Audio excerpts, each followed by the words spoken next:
और ककड़ाता है। इसके गरजने से गर्भवती औरतों का गर्भ गिर जाता है। तो ही हमारा बेटा करिया है आज इतनी नीचता की बात कर रहा है। कहाँ गई रे तेरी वीरताई? तुम मेरे सामने मुझसे कह रहा है कि मेरे भरोसे नहीं रहना। इसका मतलब तुम रणभूमि में नहीं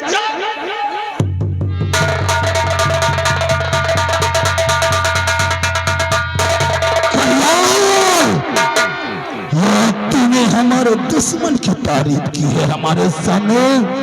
तुझे जरा भी शर्म नहीं आई कायरता की बात करते हुए? तो उदय सिंघनी कोख से और पैदा पूरी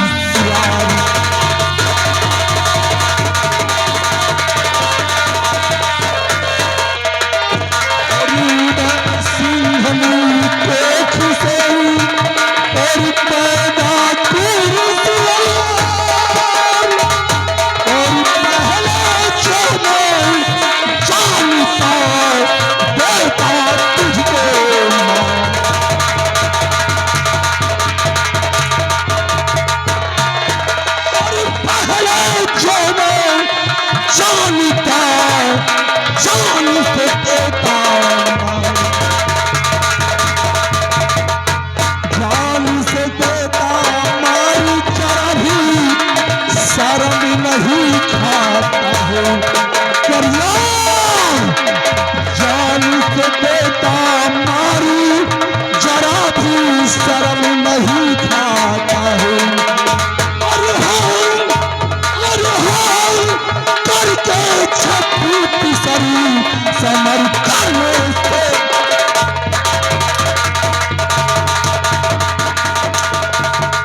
दुश्मन की तारीफ करता है।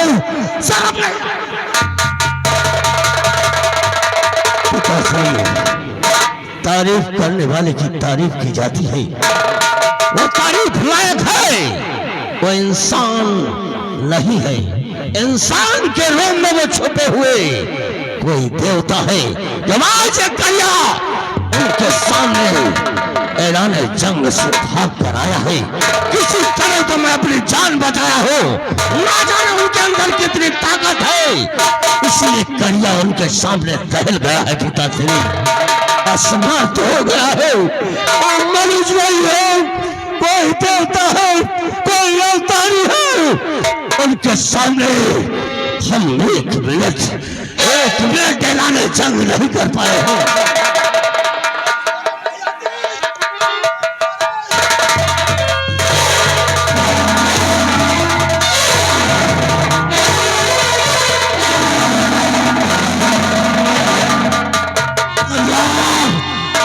इसके पहले कि मुझे क्रोध आ जाए और मैं क्रोध में कुछ न कर बैठूं, इन नजरों के सामने से दूर हो जा, क्योंकि मैं अपने दुश्मन की तारीफ तारीफ करने वाले की तारीफ की जाती है। अगर जानना ही चाहते हो तो सुनो कि वो कौन है।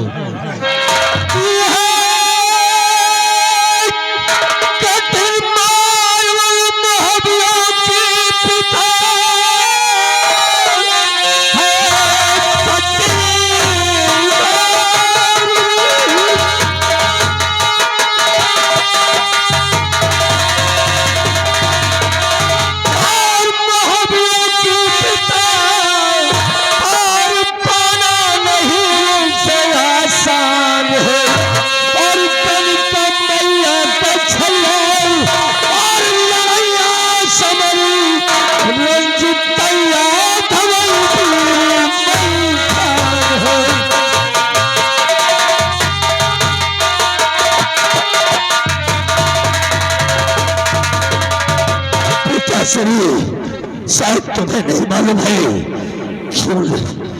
कि अंदर बहुत बड़ी ताकत है, बहुत बड़ी ताकत है। मेरी नजरों से दूर हो जा, चला जा करिया, वरना कहीं मेरे हाथों से अनर्थ न हो जाए। चलो जब मेरे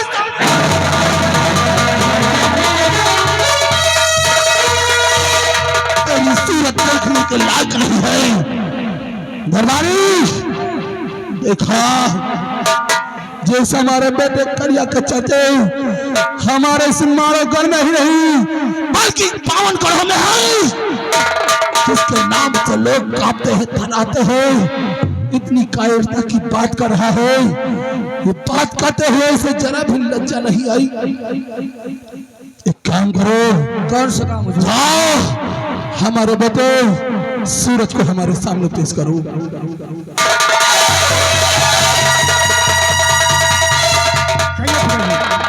क्यों मुझे आखिया?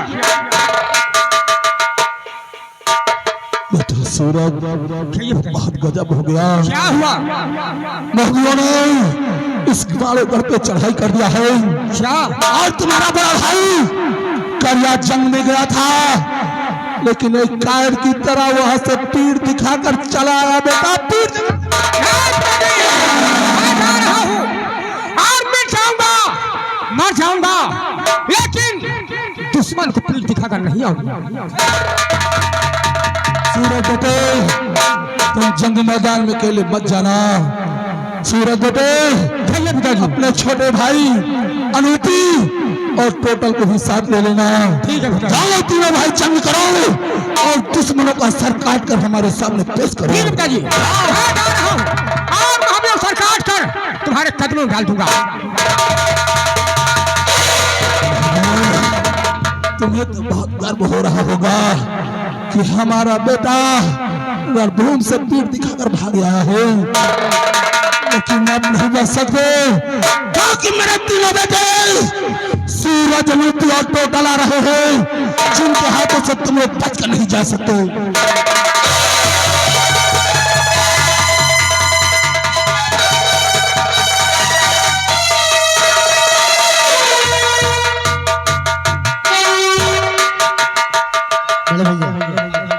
आप देखो कौन आता है।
आइए।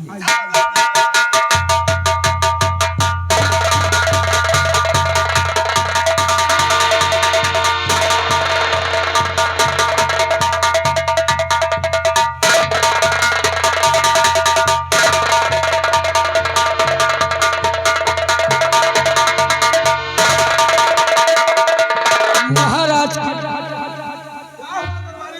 हुजूर, बहुत बड़ा गजब होगा हुजूर। आपके तीनों बेटे रणक्षेत्र में मारे गए हुजूर। क्या कहा? जय हुजूर। तीनों बेटे रणभूमि में मारे गए। एक काम करो, जाओ करिया को बुला कर लाओ।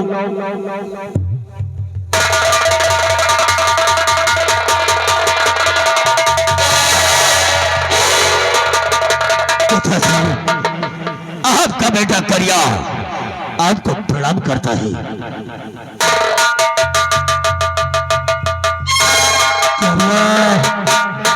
जिस बात का हमें डर था आखिर वही हुआ। आज तुझे सुकून मिल गया। जानता है तेरे तीनों भाई आज रणभूमि में मारे गए और तुम्हारा होते हुए हाथ में चूड़ियां पहनकर।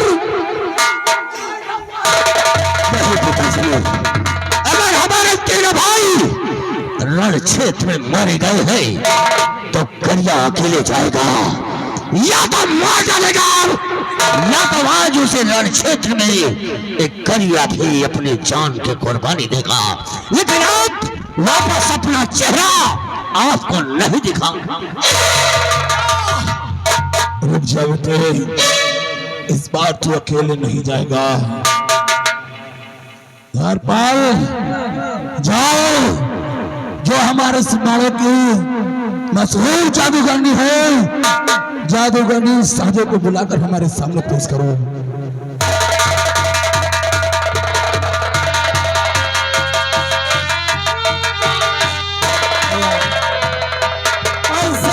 टूट गई कमर करा धनियाना, सैया टूट गई।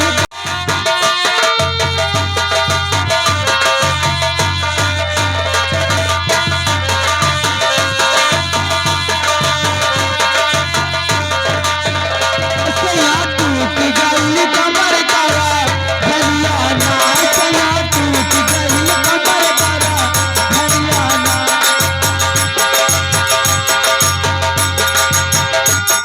गजबी तो हर नखरा, गजबी तो हर नखरा।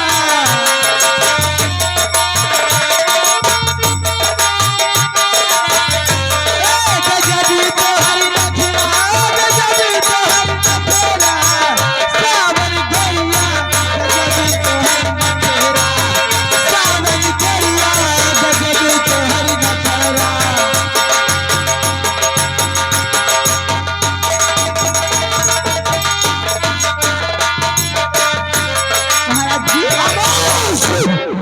सहदेव, ये समय उत्सव मनाने का नहीं है, क्योंकि हमारे दुश्मनी हमारे सिमाड़ों पे चढ़ाई कर चुके हैं और तू खुशियां मना रही है।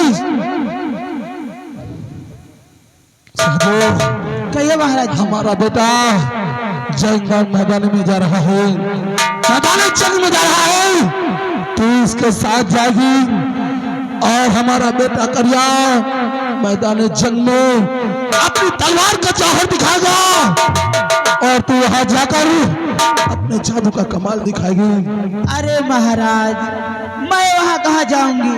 आप देख रहे हैं मेरे पेट में तो बच्चा है। अगर मैं वहाँ लड़ने के लिए जाऊंगी तो मेरे बच्चेदानी फाड़ जाएगी महाराज। तू क्यों मेरे क्रोध को भड़का रही है? सहदेव, तूने आज पहली बार इनकार किया।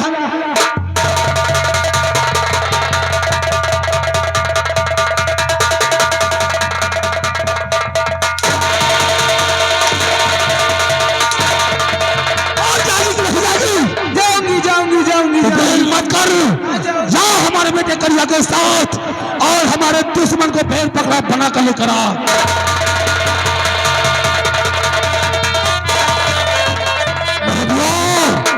अब तुम नहीं बच सकते। पार पाए, तुम तो अच्छी तरह से जानते हो ये कोई मामूली बेड़ी नहीं है, यह जादू करनी है। इसके जादू के आगे किसी का बल नहीं चलता। अब तुम बचकर नहीं जा सकते, क्योंकि अब मेरा बेटा करिया और साथ साथ बेड़ी ना रही है जो कि मशहूर जादू करनी है।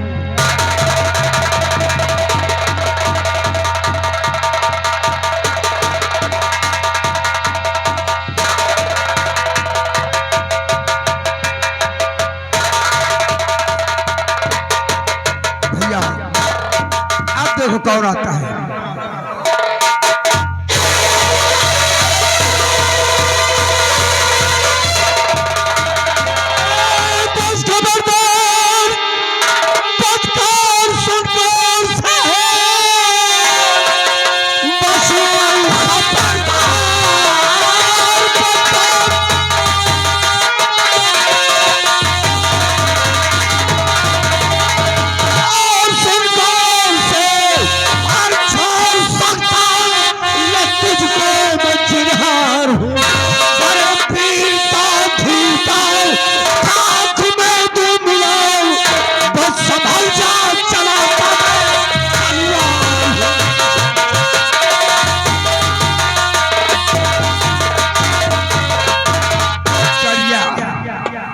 अब मरने के लिए तैयार हो जाए।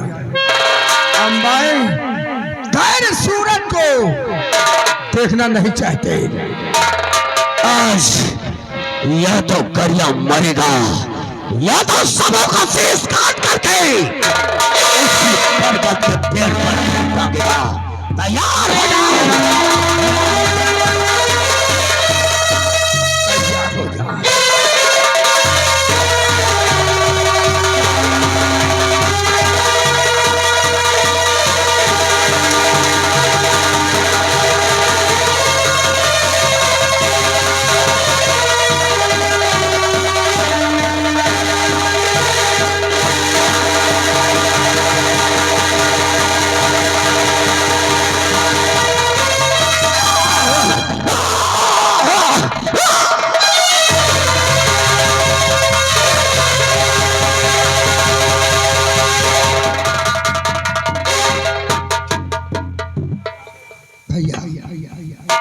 बुलाओ उदल को और आगे चलते हैं। उदल उदल उदल कहाँ गया?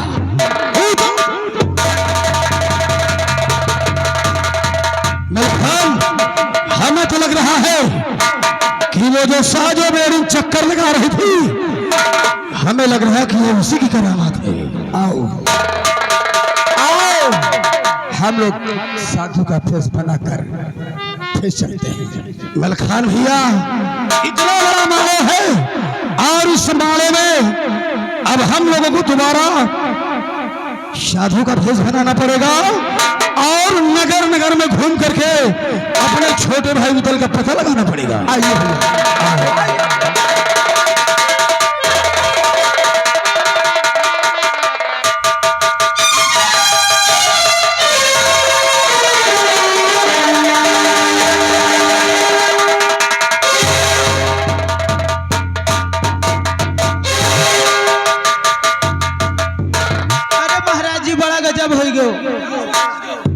अरे आपका बेटा करिया बिल में घुस गया।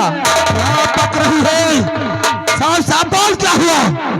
महाराज जी आपका बेटा करिया रणभूमि में मारा गया। हाँ महाराज जी, और उदला को मैं भेड़ बना के लाई हूँ। क्या कहा तूने? उदल को भेड़ा बना कर लाया? हाँ महाराज जी। साधु तुझे अपने बेटे का मरने का कोई गम नहीं है, बल्कि इस बात की खुशी है कि आज तूने हमारे दुश्मन को हमारे सामने भेड़ा बना कर लाई है। हम तुझे बहुत सारा इनाम देंगे, उस भेड़े को हमारे सामने लेकर आ। महाराज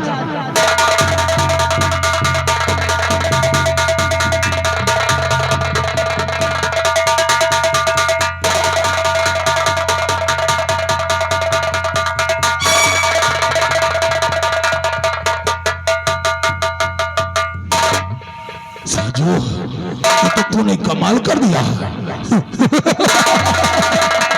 अब महदिया, अब तुम पता लगाते रहो, भटकते रहो, गर्दन की खाक छानते रहो, लेकिन तुम लोग कभी उदल का पता नहीं लगा सकते। समझो, तुम अपनी कुटिया पे वापस जाओ, हम अपने दुश्मन का खात्मा करके हम तुम्हें बहुत सारा इनाम देंगे। जाओ। लेकिन इन मोहबियों ने बाबा के रूप में आकर, शांत हो जाओ, शांत हो जाओ, हमारे पूरे मानव घर का भेद ले लिया है, तो इसे छुपाओ कहाँ? अगर मैं इसे अपने राजमहल में रखता हूँ तो लोग अवश्य जान जाएंगे। याद आया, एक हमारे गुरु हैं, उनका नाम है जुमला दास, उन्हीं के कुटिया पे ले जाता हूँ ताकि उन लोगों को कोई पता ना लग सके। और